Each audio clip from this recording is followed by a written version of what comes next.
siapa yang sebenarnya sudah benar-benar meninggal? Mari tes kecerdasan otakmu dan temukan jawaban dari pertanyaan di atas. Silahkan perhatikan secara teliti dan seksama perbedaan antara jenazah di peti mati pertama dan jenazah di peti mati kedua. Jika kamu memperhatikannya secara sama dan teliti, kamu akan menemukan jawaban dari pertanyaan ini. Bagaimana? Apakah kamu sudah menemukan jawaban bahwa siapa yang sebenarnya sudah benar-benar meninggal? Jika belum, mari kumundurkan videonya, kemudian kumajukan kembali agar kalian bisa melihat perbedaan antara jenazah pertama dan jenazah kedua dan bisa menyimpulkan siapa yang sebenarnya sudah meninggal. Dan jawaban dari siapa yang meninggal adalah ya, jenazah di peti mati nomor 1. Kenapa bisa? Jika kalian tahu, silahkan tulis di kolom komentar ya. Lihatlah wanita yang putus asa ini. Dia ingin bunuh diri dengan cara menggantungkan diri menggunakan seutas tali. Tetapi ternyata dia tidak terbunuh karena gantung diri. Lalu, apa sebenarnya yang membuatnya mati? Mari temukan benda yang membuatnya terbunuh. Mari perhatikan secara seksama proses sebelum dan sesudah dia terbunuh, dan nantinya kamu akan menemukan jawaban dari pertanyaan ini. Dan setelah diperhatikan, ternyata sebelum dia bisa menggantung diri, ternyata talinya terputus oleh sebuah peluru, yang artinya dia tidak jadi gantung diri. Lalu, apa sebenarnya yang membuatnya terbunuh? Untuk mengetahuinya, mari sekali lagi kita memutar videonya. Dan perhatikan ya, ternyata setelah dia terjatuh, tidak sengaja ada gunting yang jatuh di mukanya. Jadi dari sini kalian bisa menyimpulkan sendiri ya, benda apa yang sudah membunuhnya. Lihatlah pria ini. Ketika dia sedang berada di pemandian umum, tiba-tiba ada seorang tak dikenal yang menusuk punggungnya menggunakan pisau dari belakang. Semua itu terjadi begitu tiba-tiba dan begitu cepat ketika ruangan dipenuhi dengan uap. Dan ketika menyadari dirinya sudah tertusuk, pria ini berjalan mundur lalu terjatuh. Dan disinilah baru terlihat dengan jelas bahwa ada 3 orang pria yang sedang bersama dengannya di dalam pemandian ini. Jadi, kira-kira siapa ya pelakunya? Apakah pria pertama, pria kedua, atau pria ketiga? Dan untuk mengetahui siapa pelakunya, mari kita coba mereka ulang kejadian ketika dia ditusuk. Dan, apakah kalian melihatnya? Ternyata, pelakunya memiliki sebuah tato berbentuk bunga di tangannya. Jadi, menurut fakta petunjuk yang sudah kita temukan, siapakah pembunuh sebenarnya? Apakah pria pertama, kedua, atau ketiga? Silahkan tulis jawabanmu di kolom komentar ya. Lihatlah orang-orang ini. Mereka berteriak ketakutan, lalu berlari keluar karena melihat jenazah di peti mati bergerak. Apakah yang sebenarnya terjadi?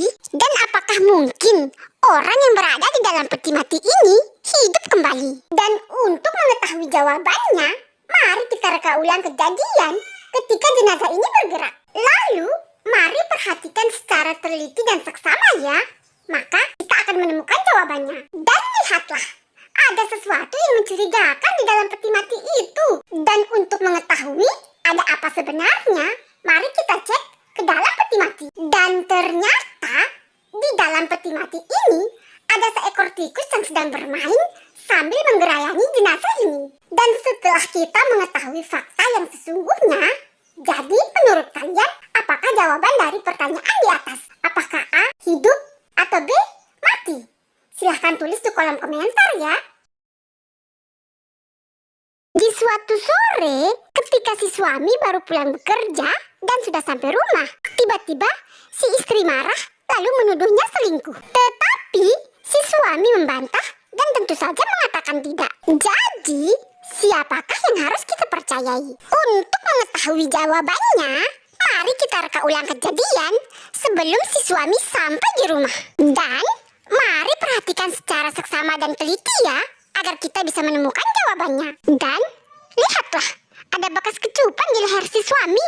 Tetapi, apakah itu bisa jadi bukti kuat untuk menuduh si suami berselingkuh? Untuk mengetahui jawabannya, mari kita cek dan suami mendapatkan kecupan itu. Dan lihatlah, ternyata bekas kecupan itu didapat si suami dari nenek-nenek tua yang dia tolong saat menyeberang. Jadi menurut kalian, apakah jawaban dari si suami berselingkuh adalah ya atau tidak? Silahkan tulis di kolom komentar ya. Lihatlah dua orang koboi ini.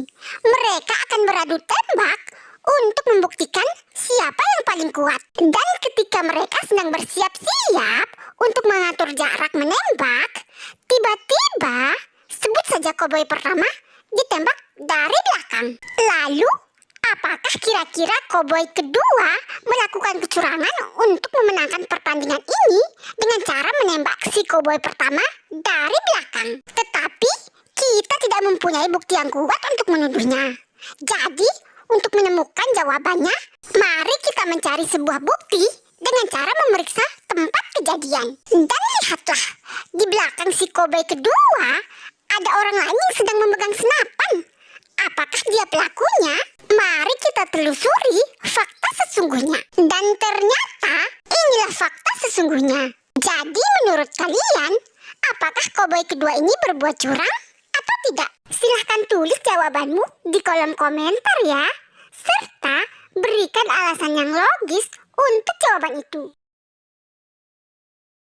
Lihatlah dua orang pria ini. Mereka sedang melakukan sebuah kerjasama di mana si pria berkumis akan membayar si pria berbaju hitam untuk membunuh seseorang. Dan ketika si pria berkumis menunjukkan foto seorang wanita yang akan dia bunuh, tiba-tiba pria berbaju hitam itu malah mengeluarkan pistol lalu membunuh si pria berkumis. Loh, kok begitu?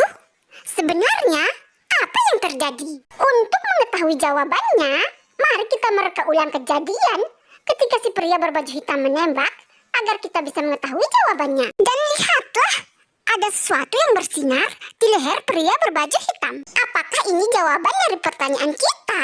Mari coba kita cek. Dan lihatlah, ternyata yang bersinar itu adalah kalung si pria berbaju hitam yang ada foto dia dan istrinya. Jadi, sampai di sini sudah tahu kan kenapa pria berbaju hitam membunuh pria berkumis?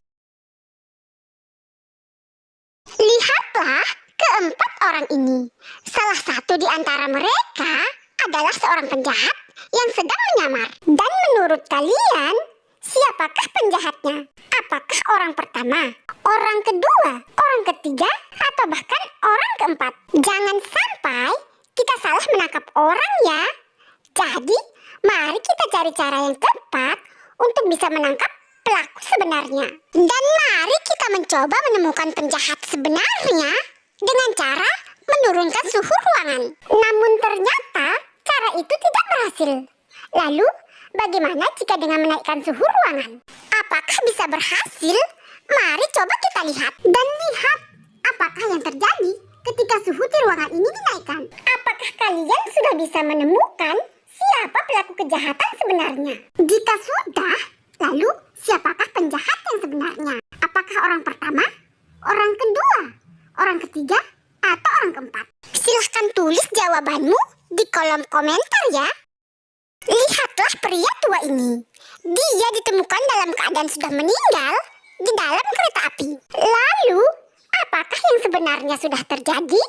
Dan kenapa pria ini bisa meninggal dunia? Untuk bisa menemukan jawabannya, mari kita coba masuk ke dalam kereta api ini, lalu memeriksa keadaan sekitarnya. Dan ternyata di dalam gerbong ini ada seekor anjing dan juga seorang nenek tua serta seorang gadis seksi yang sedang memegang handphone. Jadi, apakah kalian sudah bisa menemukan cara untuk mengetahui kenapa si pria tua itu bisa meninggal dunia? Oh ya, handphone. Mungkin kita bisa menemukan jawabannya di dalam handphone si gadis seksi itu. Mari kita cek. Dan ternyata, inilah kejadian yang membuat si pria tua ini meninggal. Astaga, benar-benar konyol. Jadi, kalian sudah tahu kan apa yang sebenarnya terjadi dan kenapa pria tua ini bisa meninggal? Jika menurut logikaku, si pria tua ini meninggal terkena serangan jantung karena terlalu kaget melihat keseksian si wanita. Tetapi, jika kalian punya argumen lain, Kenapa pria ini bisa meninggal? Silahkan tulis di kolom komentar ya. Dan itulah sekumpulan teka-teki yang akan membuat logikamu sedikit bekerja. Jadi, terima kasih sudah menonton video ini ya. Dan jangan lupa dulu ya untuk subscribe Genta Channel agar kalian tidak ketinggalan video-video menarik selanjutnya. Dan juga terima kasih sudah menonton video ini sampai habis ya. Sampai jumpa di next video. Bye-bye.